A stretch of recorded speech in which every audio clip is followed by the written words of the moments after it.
वो नबी अलैहिस्सलाम का पैगाम सुन के आया, अल्लाह के हुक्म से वापस किया।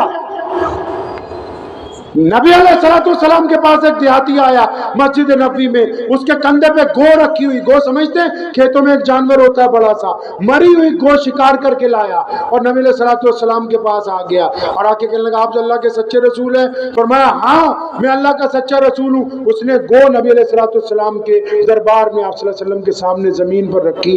कहने लगा, अच्छा अगर ये कह दे कि आप अल्लाह के सच्चे रसूल हैं तो मैं ईमान ले आऊंगा। देखिए उसका यकीन, क्योंकि मरा हुआ जानवर लाया है, उसे पता है कि मरे हुए तो बोलते नहीं, मरे हुए तो नहीं बोलते। अब नबी अलैहिस्सलाम ने कहा, हाँ क्यों नहीं? अल्लाह के नबी अलैहिस्सलाम ने उसे कहा कि हाँ गो बता कि मेरे बारे में तेरा क्या ख्याल है। तो फौरन उसने आंखें खोल दी और वो बद्दू भी हैरान है। उसने जो सीरत में नबी अलैहिस्सलाम की शान बयान की है, उस गो ने जान आने के बाद उसने कहा, या रसूलुल्लाह सल्लल्लाहु अलैहि वसल्लम मेरी तो किस्मत जाग गई, किस्मत जाग गई जो मुझे आपके दरबार में हाजिरी का मौका मिल गया है। ये दो तीन वाकयात ये इसलिए सुना रहा हूँ कि कुछ ऐसे बदबख्त भी हैं आजकल कि जिनको इस्तिंजा करना नहीं आता, वो नौज़बिल्लाह बाजारों में बैठ के, चौराहे में बैठ के, चाय की दुकान पे बैठ के, पान फरोश के पास बैठ के क्या बात करते हैं रबीउल अव्वल के महीने में कि नबी के पास इल्म गैब था या नहीं था। अल्लाह अकबर, जिनको अभी अपने अपने कपड़े संवारने का हुनर नहीं, नौज़बिल्लाह वो नबी अलैहिस्सलाम के बारे में बात करेंगे कि इल्म गैब था कि नहीं था। सारे मुफ्ती बैठे। नबी अलैहिस्सलाम ने जंगे बदर की रात में निकले टहलने के लिए अपने हुजरे से, छड़ी हाथ में, और चलते चलते आप सल्लल्लाहु अलैहि वसल्लम ने एक जगह जमीन पर छड़ी टिकाई। फरमाया, अबू बकर यहां पर अबू जहल गिरेगा सुबह को। पढ़िए इमाम बुखारी को। चंद कदम और आगे चले, फरमाया उमैया यहां पे गिरना है। एक एक बदतरीन दुश्मन की जमीन पर निशानदेही कर रहे हैं कि कल अल्लाह ने हमें फतेह देनी है। अब मैं आपसे ये कहना चाहता हूं, जो असल बात है, जो नौज़बिल्लाह लोग या उलमा इस बात पर कभी बहस करने लगे, सैयदना इमाम अबू हनीफा रहमतुल्लाह अलैह से लेके इमामुल हिंद शाह वलीउल्लाह मुहद्दिस देलवी तक हमारी 1000 साल की तारीख गवाह है कि हमने कभी नबी अलैहिस्सलाम की जात को वजह निज़ा नहीं बनाया। पर ये तारीख आप उठा के इमाम अबू हनीफा से लेके शाह वलीउल्लाह मुहद्दिस देलवी तक 1000 साल की तारीख ये कहती है कि कभी किसी मुसलमान ने, किसी मौलवी ने, किसी शेखुल हदीस ने, किसी मुफस्सिर ने नबी अलैहिस्सलाम की जात को लेके नौज़बिल्लाह कोई बहस आपस में नहीं की है। क्यों नहीं की? क्यों नहीं की? एक अच्छा एमएलए कौन सा है तो विधानसभा में जो लोग उसके साथ बैठ सकते हैं, तो आरिफ मसूद साहब से पूछ लो तो ये अच्छी तरह बता देंगे कि कौन सा है। अच्छा मुफ्ती कौन सा है, आलिम कौन सा है इस इलाके में, तो इनको भाई मोहम्मद साहब को पूछूंगा, काजी साहब को पूछूंगा, मौलाना को पूछूंगा, ये बता देंगे फला मस्जिद का इमाम बहुत बेहतरीन पढ़ा लिखा है, उसका बहुत तकल्लुम बहुत अच्छा है, इखलाक बहुत अच्छा है, क्योंकि वो इनकी लाइन है। अब ये तो मुमकिन नहीं है कि आपका मोबाइल खराब हो जाए तो आप केला बेचने वाले को जाके बोलो कि जरा मेरे एप्पल के मोबाइल में एरर आ रहा है, इसको ठीक कर दे। ऐसा होता? ये मुमकिन है कि आपकी कार खराब हो जाए तो आप एक मोबाइल की दुकान पर जाके बोले कि हमारी कार स्टार्ट नहीं हो रही, जरा देखो? ये मुमकिन है? अरे भाई ये मुमकिन है? नहीं मुमकिन। तो एक नबी की क्या शान है वो सिर्फ एक नबी बता सकता है। नबी की क्या शान है, कौन बता सकता है? और एक नबी बता सकता है। और हमारे नबी क्योंकि इमामुल अंबिया हैं, साहिब खुल्क अजीम हैं, खातिबुन नबीयीन हैं, ताजदार मदीना है, वो सरदार बन के आए तमाम नबियों के। और जब वो आए तो कोई और नबी बाकी नहीं था, इसलिए हमारे नबी की शान अब कौन बता सकता है? हमारे नबी की शान अगर कोई बता सकता है तो सिर्फ अल्लाह बता सकता है और कोई नहीं बता सकता है। अल्लाह ने बता दिया कुरान पाक में, बार बार कहा कि मेरे से वफादारी की बातें करते हो तो पहले मेरे नबी के हाथ के ऊपर वफादारी की बात करो। बार बार कहा मेरे से मोहब्बत की बात करते हो तो पहले मेरे नबी की मोहब्बत का ऐलान करो।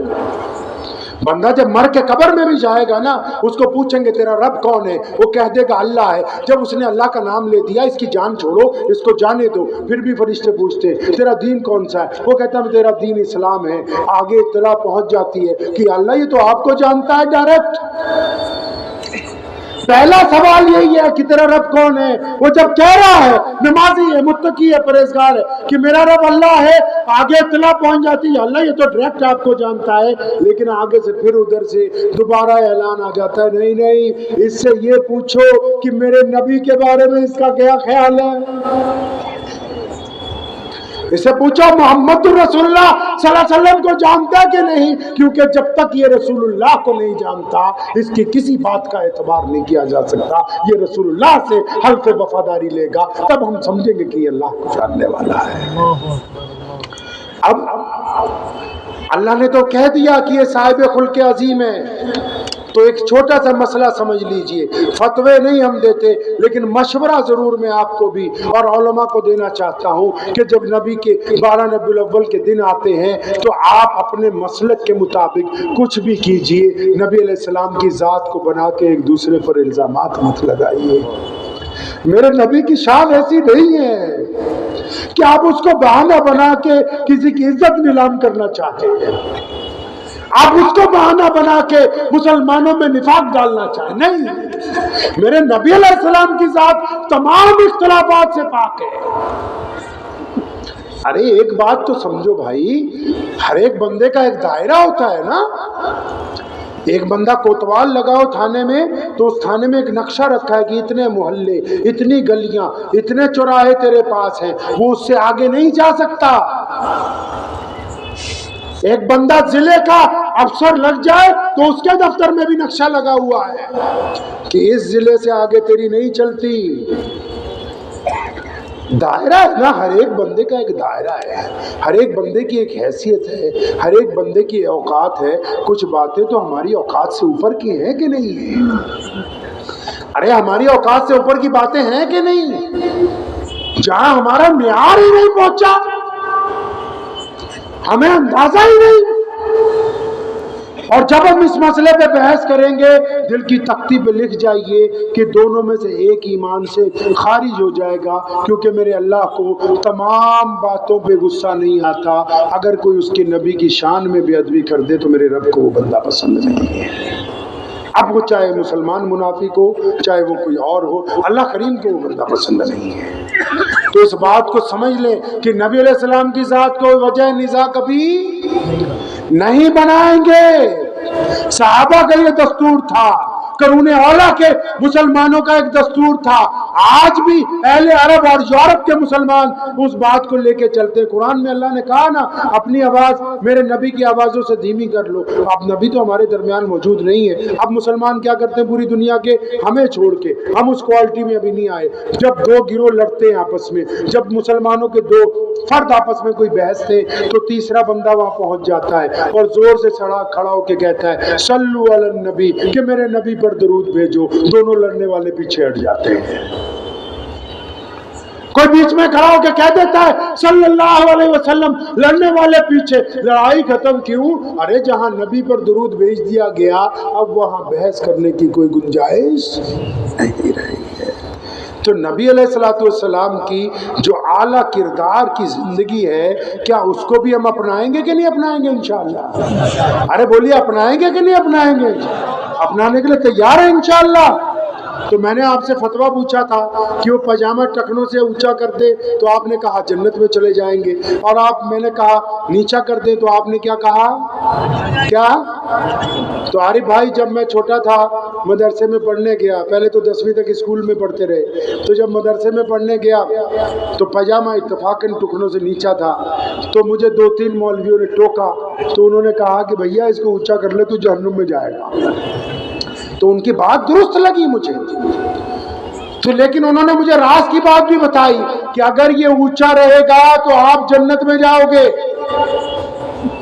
अब मेरे वालिद मौलाना हबीबुर रहमान सानी लुधियानवी रहमतुल्लाह अलैह आलिम थे, मोड़े मुत्तकी परहेजगार थे। हमने सिर्फ उनमें जो आला तरीन बात ये देखी, वो सबसे आला ये थी कि कोई काम बगैर सुन्नत के अमल में नहीं लाया गया। कोई नाराज हो जाए, कोई राजी हो जाए, लेकिन काम जो हो रसूलुल्लाह की सुन्नत की था। उनके वालिद हज़रत मौलाना मुफ्ती मोहम्मद अहमद लुधियानवी रहमतुल्लाह अलैह अपने दौर के जय्यद उलमा में से, पंजाब में पहली बंद पड़ी मसाजिद को खुलवाने वाले वो हैं। उनके वालिद रईसुल अहरार मौलाना हबीबुर रहमान लुधियानवी खत्मे नबूवत के लिए कादियान में सबसे पहला इज्तिमा, और फिर मुल्क की आज़ादी के लिए जब अंग्रेज ने कहा कि हिंदू पानी स्टेशनों पर हिंदू पिए, मुसलमान पानी मुसलमान मटकों में से पिए, तो मौलाना हबीबुर रहमान लुधियानवी वो पहली शख्सियत है जिसने उन मटकों को तोड़ा और ये कहा कि हम एक ही पानी पिएंगे तो ये देश आजाद होगा।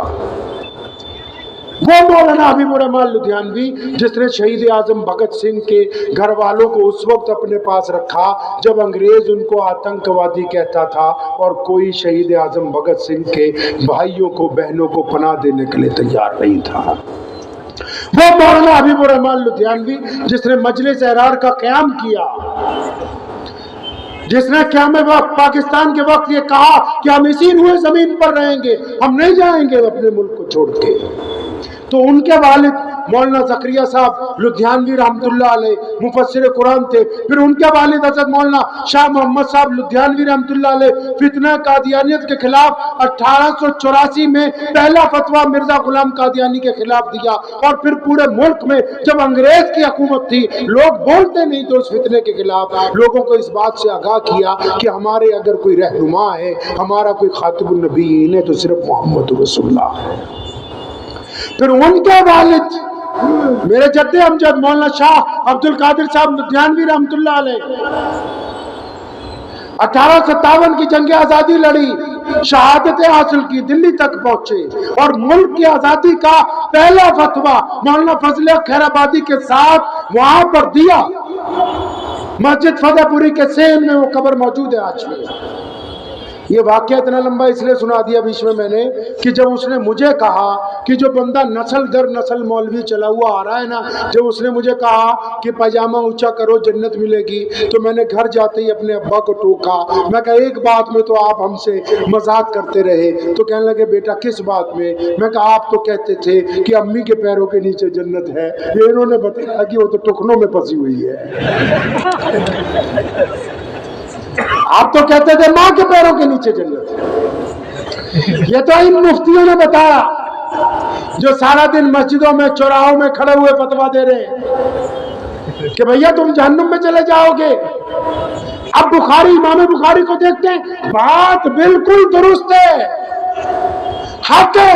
ये मेरे प्यारे नबी अलैहि सलाम ने कहा है कि जिसका पैजामा टखनों से नीचा होगा वो जहन्नुम में जाएगा। लेकिन अब इतने लोग बैठे हैं, हम हज़ारों लोग यहाँ पर आज मौजूद हैं, नबी अलैहि सलाम की निस्बत से मौजूद हैं, और तो कोई बात नहीं है ये। लेकिन इसमें राज क्या फंसा हुआ है? अब अगर मैं पूछने जाऊँगा ना तो एक दूसरे की तरफ देखने लगेंगे, भाई कौन बताए। तो लेकिन आप फिक्र ना कीजिए, सारे ही आप जैसे सुने। सैयदना अबू बकर सिद्दीक रज़ियल्लाहु ताला अन्हु दौड़े दौड़े गए थे, ऐलान हुआ था मस्जिद नबी से अपने पजामे चादरें लुंगियां ऊंची कर लो, आज के बाद नीची नहीं होनी चाहिए। नबी अलैहि सलाम की खिदमत में गए, या रसूलल्लाह मैंने ऊंची कर ली लेकिन बाज़ औक़ात ढलक जाती, थोड़े हेल्दी थे, या रसूलल्लाह ढलक जाती है, कोई गुनाह तो नहीं होगा? वो फरमाया अबू बकर नहीं नहीं, ये इसलिए नहीं कहा, ये पजामा टखनों से इसलिए ऊंचा उठवाया है कि ये जो लोग, जो मेरी उम्मत के लोग हैं, ये जब सड़क पे चलते हैं पजामा पजामा नीचा करके, चादर नीची करके, इनकी चाल में फिरौनियत आ जाती है, तकब्बुर आ जाता है। ये गरीब के सलाम का जवाब नहीं देते, ये माँ बाप से अदब से पेश नहीं आते, ये बीवी से मोहब्बत नहीं करते, ये बच्चों पर जुल्म करते, ये राहगीरों के सलाम का जवाब देना जरूरी नहीं समझते। हमने ये कपड़ा ऊंचा करवा दिया ताकि इनकी गर्दन झुक जाए, इनमें आजिज़ी आ जाए। अब मसला समझो कि मसला है क्या। एक मेरे जैसा बंदा हो, पायजामा टखनों से ऊंचा हो, सिर पे पगड़ी बांध रखी हो,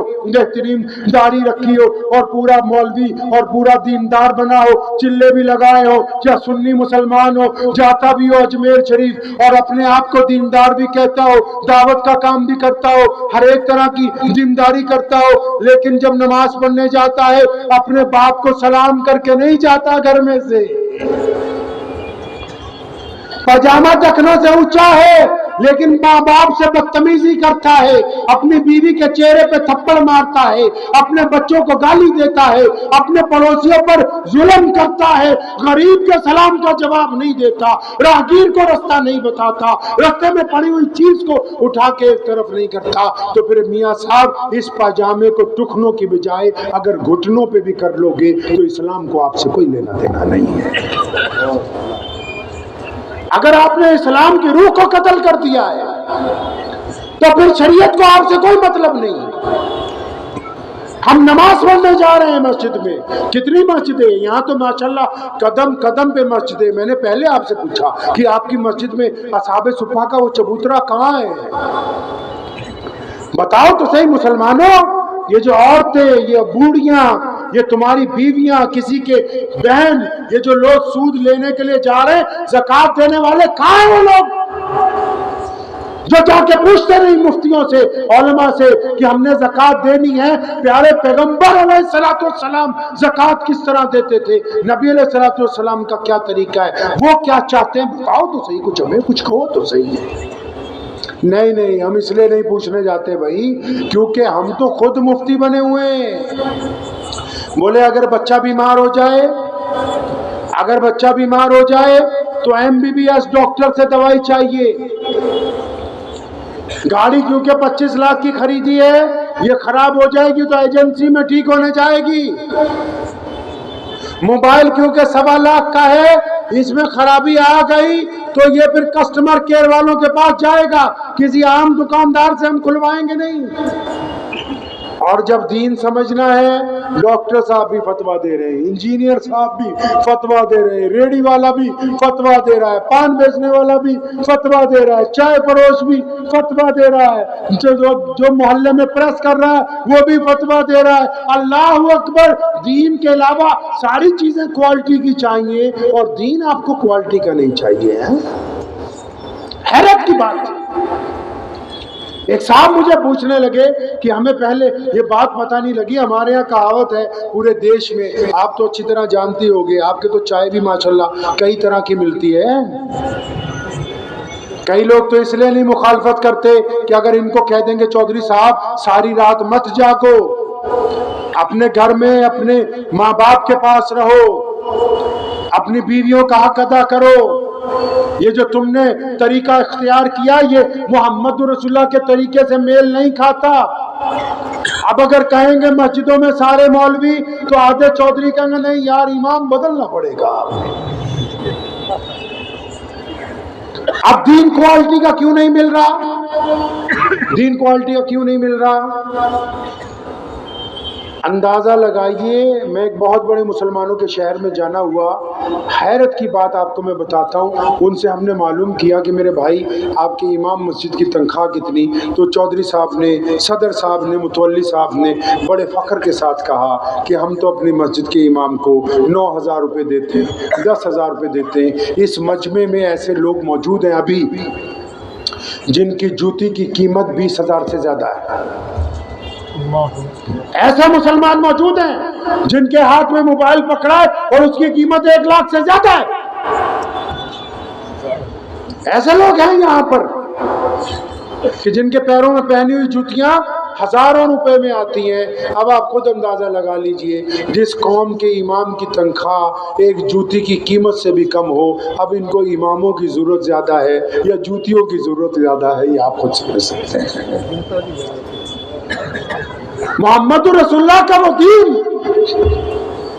जो बिल्कुल रॉयल क्वालिटी का है, दुनिया तरस रही है। इस्लाम तेजी से आगे बढ़ रहा है। आज देखें इस्लाम की positivity, France, German, Tokyo, Los Angeles, Spain, United states.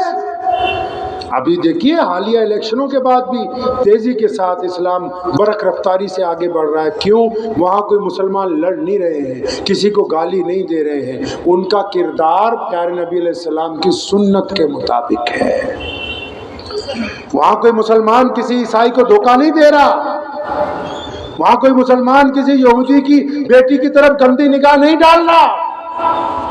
हम परेशानी में फंसे हुए हैं, इसका मतलब दुश्मन में खासियत नहीं है, हमारी क्वालिटी की जो मेंटेनेंस है उसमें कहीं ना कहीं इतनी गिरावट आ गई कि हम जो है वो सामने वाले के सामने वो दीन पेश ही नहीं कर सके जो मोहम्मद रसूलुल्लाह सल्लल्लाहु अलैहि वसल्लम ने पेश किया है।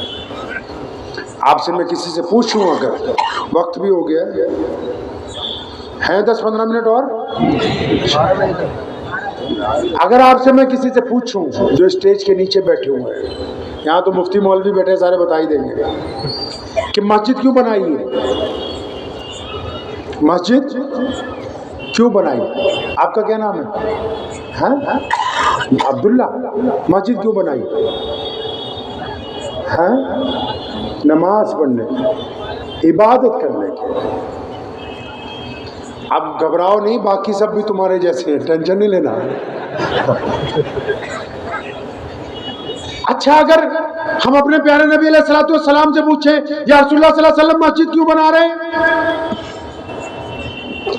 इमाम बुखारी जवाब देते, इमाम नसई साहिब तबकात वो जवाब देते हैं। आप पूछे ना अल्लाह के नबी अलैहिस्सलाम से जो पूछना है, ये सारे मुफ्ती, ये उलमा, इनको नबी अलैहिस्सलाम का इल्म सीना बसीना इन तक पहुंचाया गया है, बिल्कुल सनद के साथ। पूछिए ना इनसे जाके कि नबी अलैहिस्सलाम ने इतना ताकतवर अमल, बहुत से अमल आप पूछते ना लोगों से, बुजुर्गों से, हजरत कोई अमल बता दो, कोई कहता है तस्बीह कर लो, कोई कहता है कि कुरान पढ़ लो, कोई कहता है फजर में उठ के ये तस्बीह करना, कोई कहता है सोते वक्त ये दुआएं पढ़ना, लेकिन सबसे ताकतवर अमल कौन सा है इस्लाम में? वो सिर्फ पंजगाना नमाज है। इतना ताकतवर अमल है कि इसके लिए बाकायदा मस्जिदों की तामीर की गई पूरी दुनिया में। अब मस्जिद क्यों बनाई जी? 5 नमाजें हम पढ़ते हैं फर्ज। कितनी पढ़ते हैं जी? बोलते रहिए तो मुझे लगेगा कि आप जाग रहे हैं। ये रस्मी जलसा नहीं हो रहा है, रस्म अदा करने नहीं आए हैं। रस्में तो बदलती रहती हैं। वो बोले आज सेराबंदी है, आज मेहंदी है, रिवायत तो बस यही है कि मस्जिद में जाओ और निकाह हो जाए, बस रिवायत कायम हो गई। ये रस्में तो आपने बना रखी है ना कि निकाह के बाद भी 2000 बंदे दूसरे दिन आएंगे, 4000 बंदे आएंगे, उनको खाना खिलाएंगे। अल्लाह और उसके रसूल सल्लल्लाहु अलैहि वसल्लम से टकराने की कोशिश मत करो। दुनिया में आज तक जो भी नबी अलैहिस्सलाम से जो मुसलमान मुनाफिक बन के दीन से टकराया, उसका नाम, उसका वजूद खत्म हो गया। रसूलुल्लाह सल्लल्लाहु अलैहि वसल्लम के दीन को कोई तकलीफ पहुंचने वाली नहीं है। आप समझते हैं कि इस्लाम के साथ नौज़ुबिल्लाह टकरा के हम अपनी रस्में बना के नौज़ुबिल्लाह अल्लाह को या नबी अलैहिस्सलाम को नौज़ुबिल्लाह धोखा दे लेंगे? ये आप अपने आप को धोखा दे रहे हैं, अपने आप को धोखा दे रहे हो कि हम तो मस्जिद में निकाह कर लिया, अब तो फला दावत। ये जो दावतें बदमाशी के नाम पर, ये जो दावतें गरीब की बेटी का निकाह रोकने के नाम पर, ये जो दावतें सिर्फ खाने के नाम पर, और जिनमें चाहे गजलें सुनते रहो, चाहे ढोल बजाओ, चाहे शादी में पटाखे बजाओ, ये रसूलुल्लाह सल्लल्लाहु अलैहि वसल्लम के दीन से बगावत है और तमाम लोगों को बर्दाश्त किया जाता है। बगावत करने वाले को अल्लाह करीम पसंद नहीं करते हैं। तो मैं कह रहा था कि हम नबी अलैहिस्सलाम से पूछते हैं या रसूलुल्लाह सल्लल्लाहु अलैहि वसल्लम मस्जिद नबी क्यों बनाई, तो पता लगा उधर से जवाब आ रहा है कि इस्लाम में 5 नमाजें फर्ज हैं। कितनी जी? कितनी नमाजें फर्ज है? कौन कौन सी? फजर, जोहर, असर, मगरिब, इशा। लेकिन इन 5 नमाजों से बड़ी एक नमाज है, एक 5 नमाजों से ताकतवर एक और नमाज है जो पढ़ने के लिए मस्जिद जाने की जरूरत, और बोलो मस्जिद जाने की जरूरत, और जिस नमाज की आजान देने की जरूरत, जिस नमाज के लिए इमाम की जरूरत, उस नमाज को तहज्जुद की नमाज कहते हैं। वो दिल में होती है अजान, और उसके लिए इमाम भी नहीं चाहिए, मस्जिद भी नहीं चाहिए। लेकिन ये 5 नमाजों के लिए कितना बड़ा जुगाड़ किया देखो, कदम कदम पे मस्जिदें बनाई, कदम कदम पर। और आज हम यहाँ पूछ रहे हैं 1450 साल के बाद इन मस्जिदों के वारिसों से कि जरा ये तो बताओ कि मस्जिद बनाई क्यों है। और ये बड़े भोलेपन से आम सा सादा सा जवाब देते हैं कि नमाज पढ़ने के लिए बनाई। नमाज तो लोग रेलगाड़ी में भी पढ़ रहे हैं, नमाज तो लोग कार रोक के वहाँ भी पढ़ लेते हैं, नमाज तो लोग किसी की दुकान पे इजाज़त लेके भी पढ़ लेते हैं। अगर प्यारे नबी अलैहिस्सलाम से पूछते हैं, मुतअद्दिद अहादीस का मजमुआ अगर एक जगह इकट्ठा करे तो पता ये लगता है कि नबी अलैहिस्सलाम का हुक्म हो गया कि नमाज मस्जिद में पढ़नी है। या रसूलुल्लाह सल्लल्लाहु अलैहि वसल्लम क्यों पढ़नी है? फरमाया जमात के साथ पढ़नी है, इकट्ठे होकर नमाज पढ़नी है, इसलिए ये मस्जिद बनाई गई है। नमाज तो घर में भी हो रही है, मस्जिद भी बनाई ताकि इकट्ठे होकर नमाज पढ़नी है। फिर पूछा अल्लाह के नबी अलैहिस्सलाम से, या रसूलल्लाह इकट्ठे किस तरह हो? अल्लाह के नबी अलैहिस्सलाम ने फरमाया कंधे से कंधा जोड़ के, कंधे से कंधा जोड़ के खड़े होना। या रसूलल्लाह सल्लल्लाहु अलैहि वसल्लम इससे क्या होगा? फरमाया तुम्हारे दिल आपस में मिल जाएंगे। फिर जब फजर में अब्दुल रहमान नहीं आएगा, जोहर में काजी साहब नहीं आए, असर में नहीं आए, मगरिब में नहीं आए, अब ये पीछे खड़े हुए क्योंकि नमाजी रोजाना कंधे से कंधा जोड़ के खड़े होते हैं। शफी और जुनैद इकट्ठे खड़े होते हैं, अब्दुल रहमान और अब्दुल्ला कभी इकट्ठे खड़े होते हैं। अब जब फजर में नहीं आया, जोहर में नहीं आया, असर में नहीं आया, मगरिब में नहीं आया, तो ईशा का सलाम फेर के ये आपस में पूछते हैं, आज हमारा फला भाई, आज हमारा फला बुजुर्ग, आज हमारा फला बच्चा नजर नहीं आ रहा। और तो मोहल्ले वाले बताएंगे कि भैया वो बीमार है। अच्छा बीमार है, चलो उसकी तीमारदारी करें। उसके घर पे मुसीबत टूट पड़ी, अच्छा मुसीबत में है, चलो हम उसका साथ देंगे। अच्छा दुख दर्द में है, अच्छा दुख दर्द में है, चलो हम उसके साथ खड़े हो जाएंगे। ये मस्जिद इसलिए बनाई थी कि खूबसूरत माशरे की तश्कील दी जाएगी जिसमें एक दूसरे की हमदर्दी होगी, एक दूसरे का प्यार होगा, एक दूसरे का साथ होगा, एक दूसरे की मोहब्बतें होंगी। बताओ तो सही मुसलमानों, क्या तुम्हें याद है तुम्हारी मस्जिद में कौन सा नमाजी कितने दिन से नहीं आया? अगर तुम्हें याद नहीं है तो फिर तुम्हारी मस्जिद मस्जिद नबवी के मेयार तक नहीं पहुंची है, ये उस मेयार तक नहीं पहुंची। और ये बनाई इसलिए कि ये अल्लाह का घर है, इसमें अल्लाह के नौकर बैठेंगे। नौकरों को क्यों बिठाया? चाहे वो मुतवल्ली हो, सरदार हो, मेंबर हो, नौकरों का क्या काम है जी? अरे नौकरों का क्या काम होता है भाई? कोठी में, घर में नौकरों का क्या काम है कि मालिक के जब मेहमान आएंगे उनको पानी पेश करेगा, मालिक के मेहमान आएंगे उनकी खिदमत करेगा, मालिक के मेहमान आएंगे उनको सलाम पेश करेगा। और यहाँ मामला उल्टा हो गया, नौकर मालिक बन गए, मालिक के मेहमानों से बदतमीजियां करते हैं। यहाँ मामला बिल्कुल उलट हो गया कि नौकरों को ये ख्याल ही नहीं रहा कि हम तो खिदमत करने के लिए यहाँ बिठाए गए, उन्होंने सोचा हम तो मालिक बन के इस जगह के ऊपर बैठे हुए हैं। सिर्फ आपकी बात नहीं, पूरे मुल्क की बात कर रहा हूं। मस्जिद क्यों बनाई? कि इसके पड़ोसी चाहे मुसलमान हो या गैर मुस्लिम हो, इसके पड़ोसियों में कोई भूखा नहीं सोएगा, क्योंकि यहाँ ताकतवर मुसलमान नमाज पढ़ते हैं। इसके पड़ोसियों में कोई बेवा रोएगी नहीं, किसी यतीम को गम नहीं होगा। आपने क्या कहा कि सिर्फ पंजगाना नमाज के लिए बस इस्तिंजा करो और नमाज पढ़ के बाहर आ जाओ, इस काम के लिए मस्जिद बनाई? पूछो मोहम्मद रसूलुल्लाह से। मस्जिद में असहाब सुफ़ा का चबूतरा बनाया, सैयदना अबू बकर सिद्दीक की जिम्मेदारी लगाई कि ज़कात इकट्ठी किया करो, ज़कात इकट्ठी किया करो। या रसूलल्लाह क्या करना है? ज़कात का सेंट्रलाइज करना है। सेंट्रलाइज मतलब मुफ्ती साहब के पास जमा करानी, इमाम साहब के पास जमा करानी। अच्छा, सेंट्रलाइज करेंगे इसको अपने मोहल्ले में, फिर क्या करेंगे? हुक्म हुआ कि फिर ये देखेंगे कि हमारे पड़ोसियों में मोहताज कौन है, गरीब कौन है, परेशान कौन है, कर्जदार कौन है, दुख में कौन है, लाइलाज बीमारियों में कौन है।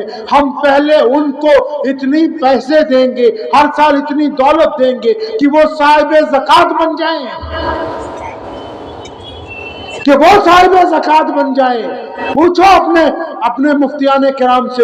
एक दौर था उमर बिन अब्दुल अजीज रहमतुल्लाह अलैह का, उम्र सानी उनको कहते हैं। सैयदना उमर रज़ियल्लाहु ताला अन्हु की नस्ल में से हैं। उन्होंने ज़कात इकट्ठी की, मुल्क शाम भेजी, कई 100 गाड़ियां। शाम के गवर्नर ने चिट्ठी लिखी, हजरत यहाँ तो पहले ही ज़कात बांट के अब कोई गरीब नहीं रहा, अपनी ज़कात वापस मंगवा लीजिए। तेल अब निकला है, सोशल मीडिया झूठ बोलता है कि अरब के लोग तेल निकलने से पहले गरीब थे। ये अरब ही थे जिन्होंने तातारियों को कलमा पढ़ाया, जिन्होंने मुगलों को दीन की दौलत दी, जिन्होंने ये लाजवाल इमारतें आपके मुल्क में खड़ी की हैं, ये उनको मोहम्मद रसूलुल्लाह ने दौलत अता की थी। फिर वो ज़कात आ गई, शाम से वापस इराक भेज दी, वहां से भी गवर्नर की चिट्ठी, हजरत यहाँ तो पहले ही ज़कात। यानी इस तरीके से ज़कात बांटनी शुरू की अपने दायरे से कि पहले दाईं तरफ वालों को इस साल दौलतमंद करेंगे, फिर बाईं तरफ वालों को करेंगे। सच्ची सच्ची बताओ मुसलमानों, क्या तुमने कभी नबी की सुन्नत के मुताबिक ज़कात बांटी है? क्या कभी अपने इमाम से पूछा है? क्या अपने गरीब भाई के घर रात को छुप के कुछ दौलत का गट्ठी बना के फेंक आए हो? बताओ तो सही कि अपने आप को मुसलमान हम कहते हैं, हमारा वो मियार कहाँ है जो मोहम्मद रसूलुल्लाह सल्लल्लाहु अलैहि वसल्लम हमसे चाहते हैं? हमें तब्दीली लानी है। इस्लाम के लिए दुनिया प्यासी है। सोशल मीडिया पे कोई कुछ मर्जी लिखता रहे, इस्लाम उस दिन बदनाम होगा जिस दिन अब्दुर्रहमान ठगी करेगा। अगर अब्दुर्रहमान अपने मालिक के साथ, जो कोई हिंदू भाई है, सिख है या कि दलित है, अगर वो उसकी दुकान पे काम करता हुआ ईमानदार है, तो सोशल मीडिया पे कोई ताकत कुछ भी लिखती रहे, उस गैर मुस्लिम के नज़दीक मुसलमान ईमानदार थे, ईमानदार होते हैं और ईमानदार रहेंगे मुसलमान। हमें अपने दरमियान में तब्दीली लानी है। हमें खुद उस मियार को पहचानना है जो प्यारे मोहम्मद रसूलुल्लाह सल्लल्लाहु ताला अलैहि वसल्लम ने हमें अता फरमाया है। करेंगे इंशाअल्लाह ताला, उस मियार तक पहुंचने की कोशिश करेंगे इंशाअल्लाह। इसके लिए पहला काम ये करना है कि अपनी ज़हनियत को नबी अलैहिस्सलाम की सुन्नत के मुताबिक मुस्बत करना है। करेंगे मुस्बत इंशाअल्लाह। मुस्बत समझते हैं, पॉजिटिव करना है। क्या करना है? पॉजिटिव। आप नमाजी हैं, ज़्यादातर लोग यहाँ बैठे सब माशाल्लाह शक्ल से, चेहरे से, हालात से लगता है नमाजी। एक बात अपने दिल पे हाथ रख के, मुझे नहीं बतानी, अपने आप को ही पूछनी, सवाल मैं करूँगा, जवाब आप अपने आप को दीजिए, ठीक है? छोटा सा टेस्ट कर रहे हैं नमाजियों का। दिल पे हाथ रख लीजिए। यहाँ पे आप नमाज पढ़ते हैं ना 5 वक्त? सच्ची सच्ची बताओ, कभी अपने बाप को जाके गले मिले और जप्पी डाली है कि अब्बू जी आपसे बड़ा प्यार है यार, आपसे बड़ी मोहब्बत है मुझे? नमाज पढ़ते हो? बताओ ना, कभी अपने बाप को जप्पी डाली है जाके, जिसने तुम्हें सूखे पे सुलाया, खुद गीले पे रहे माँ बाप, अपनी हड्डियां निचोड़ के तुम्हें इस ताकतवर तरीन इंसान में तब्दील किया है इसने, अपना खुरे जिगर बना के तुम्हें आज इस मैदान के अंदर बिठा दिया। बताओ ना कि अपने अब्बू से कभी कहा जाके, अब्बू आपसे बड़ा प्यार है यार, आपकी मुझे याद आती है बहुत। अच्छा ये बताओ, नमाज पढ़ते हो, अपनी माँ के पैर दबाए हैं कभी? रात को सीधा बीवी के कमरे में घुस जाते हो या कभी अपने माँ के पैर दबाए? बताओ ना, पूछो अपने आप से।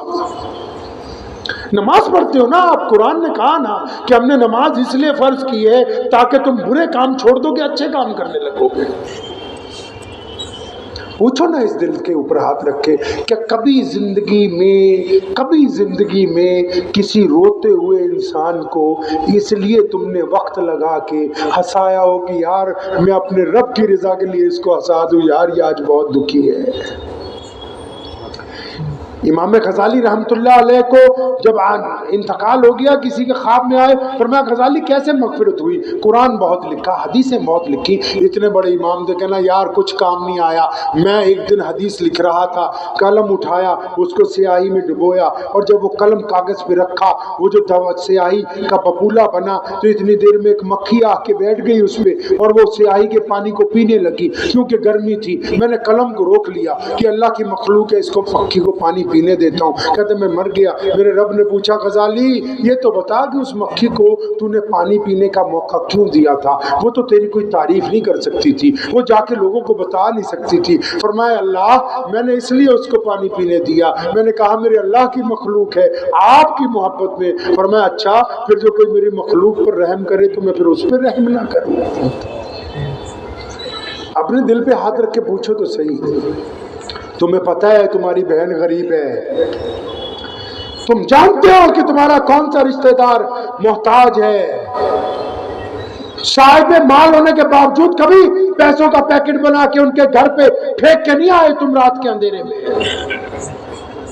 बताओ तो सही। नमाजी हो ना, सड़क पे चलते हुए जो ईंट कभी किसी ट्राली से किसी गाड़ी से गिर जाती है, कोई मरा हुआ जानवर पड़ा हुआ होता है, बताओ तो सही। ये वो दीन है जिसमें कुत्ते को पानी पिलाने की वजह से एक औरत को जन्नत की बशारत दी जा रही है, और नबी अलैहिस्सलाम उस औरत का जिक्र करते हैं। तुम बताओ तो सही, क्या सड़क पर पड़े हुए उस पत्थर को, इस रोड़े को कभी रुक के, अपनी गाड़ी रोक के, स्कूटर साइकिल रोक के, अपने पैर से हाथ से उठा के साइड पे रखा? अपने दिल से पूछो तो सही एक बार। बताओ तो सही, तुम्हारा जो गैर मुस्लिम दोस्त, तुम्हारा गैर मुस्लिम पड़ोसी, तुम्हारे साथ रहने वाला जो बंदा है, जिसने बचपन तुम्हारे साथ गुजारा, जो स्कूल में तुम्हारे साथ पढ़ता रहा, आज वो परेशान है, दुखी है, वो मिलता है तो नजरें फेर लेता है। बताओ तो सही, क्योंकि तुम नमाजी हो इसलिए पूछ रहा हूं। अगर नमाजी नहीं होते फिर नहीं ये सवाल किया जा सकता था, क्योंकि नमाजी का मतलब ही यही है कि ये नबी अलैहिस्सलाम की इताअत करने वाला बंदा ये सजदे में अपने रब से वादा करके आया कि तेरे रसूल के साथ मैं वफादारी का ऐलान करता हूं, और नबी से वफादारी यही है कि जो रसूलुल्लाह ने कहा हम उसकी इत्तिबा करेंगे। पूछो तो सही अपने इस दिल को एक बार कि किसी गमज़दा का गम दूर करने के लिए हमने क्या किया है, किसी यतीम के सर पे हमने हाथ फेरा हो। जिस नबी ने ईदगाह की जाते हुए वो अपना रुख पलट के घर की तरफ कर लिया कि एक यतीम रो रहा है, बस उसको वापस लेके जाते हैं, उसको नए लिबास पहनाते हैं, उसको घर में से खजूरें खिलाते हैं, और फिर पूछते हैं कि अच्छा तेरा जब बाप जिंदा था ईदगाह कैसे जाता था? उसने कहा या रसूलल्लाह मैं तो अपने अब्बू के कंधों पे बैठ के जाता था। वो फरमाया चल, फिर नबी अलैहिस्सलाम ने उसको अपने कंधों पर बिठाया ताकि इन मुसलमानों को बताना था कि यतीम खामे खोलना, गरीबों की मदद करना, बेवाओं की खबरगिरी करना, ये तुम्हारे नबी अलैहिस्सलातु वस्सलाम की सुन्नत है। ये कह के जान छुड़ाई नहीं जा सकती कि फलां सरकार फलां पार्टी वो तो हमारी, ये कह के नहीं जान बचा सकते आप अपनी। आपका मेयार कहां है? आप कहां पर खड़े हुए हैं? उस मेयार को मेंटेन करना है। करेंगे इंशाअल्लाह, करेंगे इंशाअल्लाह। तो एक बंदा आपके घर में खराब है बहुत, पहले उसको बंदा बनाना है, बनाएंगे इंशाअल्लाह। अरे भाई मैं एक जगह गया जलसे में, तो हज़रत वो हमारे यहाँ पंजाब में दिन में जलसे होते हैं, ये भी आपको कि पंजाब में, हिमाचल में या आप कश्मीर में जाएंगे